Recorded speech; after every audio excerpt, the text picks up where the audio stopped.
नाज़रीन आ रही और आप देख रहे हैं प्लेटफॉर्म। कश्मीर के पहलगाम में आतंकी हमले पे जहां पर जनता सड़कों पर उतरी हुई है, जगह जगह पे प्रोटेस्ट हो रहे हैं, एहतजाज हो रहे हैं, प्रदर्शन हो रहे हैं। ये एक जनता का रोल है। वहीं पर सियासी पार्टियां भी इसको लेकर के अपने अपने विरोध दर्ज करा रही हैं।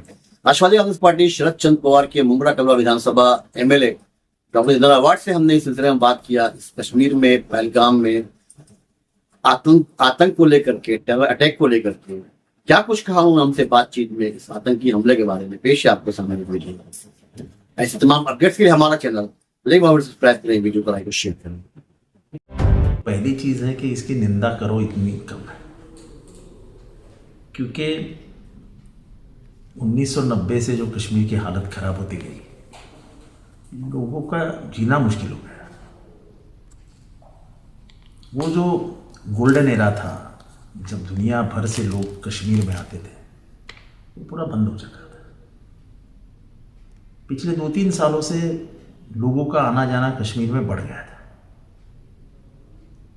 और लगभग 8 से 10 लाख लोग कश्मीर जाते हैं।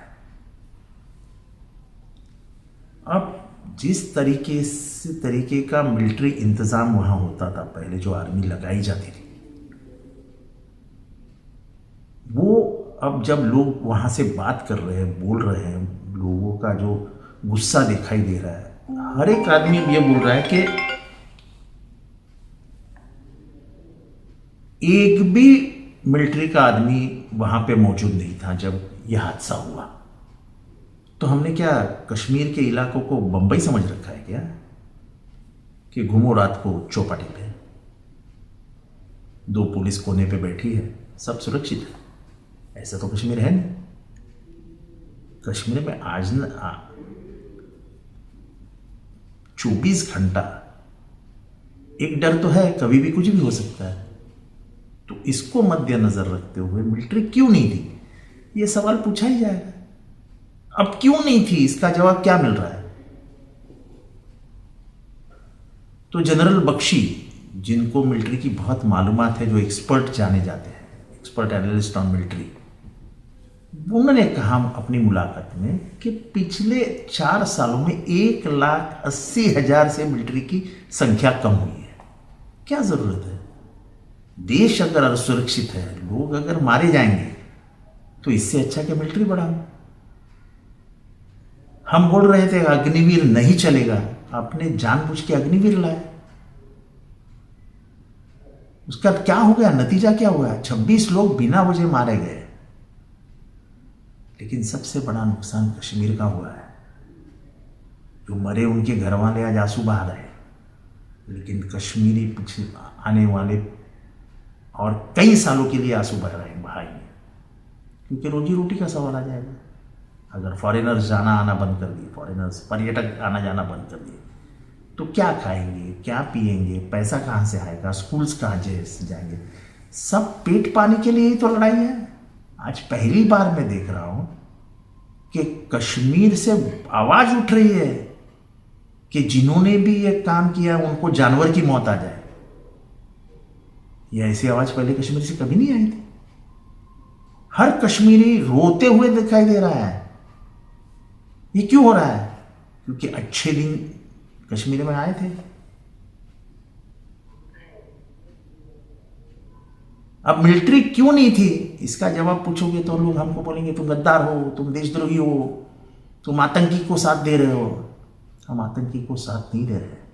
हम ये सवाल पूछ रहे हैं कि जब तुमको मालूम है कि कश्मीर में कुछ भी हो सकता है, तो वहां 2000 लोग जिस मैदान में खड़े थे, जिसके ऊपर मिनी कश्मीर, मिनी स्विट्जरलैंड करके इलाका है, उधर मिलिट्री का होना ये जरूरतमंद था कि नहीं? ये सीधा एक सवाल पूछ रहे हैं और हम नहीं पूछ रहे। वहां जो था वो हर एक आदमी ये पूछ रहा है कि मिलिट्री क्यों नहीं थी, कश्मीर पुलिस क्यों नहीं थी? इसका जवाब सरकार को देना ही पड़ेगा। इंटेलिजेंस का फेलियर है, मिलिट्री का फेलियर है, लेकिन ये कहो मत, ये चुपचाप सहन कर लो अभी, क्योंकि अब देश में बातें करना ये गुनाह है, सवाल पूछना ये गुनाह है। अब सवाल मत पूछो। ये हादसा की हम निंदा करते, हम ये भी कहते कि हम सरकार के साथ खड़े रहेंगे, लेकिन अगर सरकार ने गंभीरता से विषय को नहीं लिया और उसका नतीजा अगर कुछ और निकलता है तो क्या सरकार को सवाल नहीं पूछेंगे?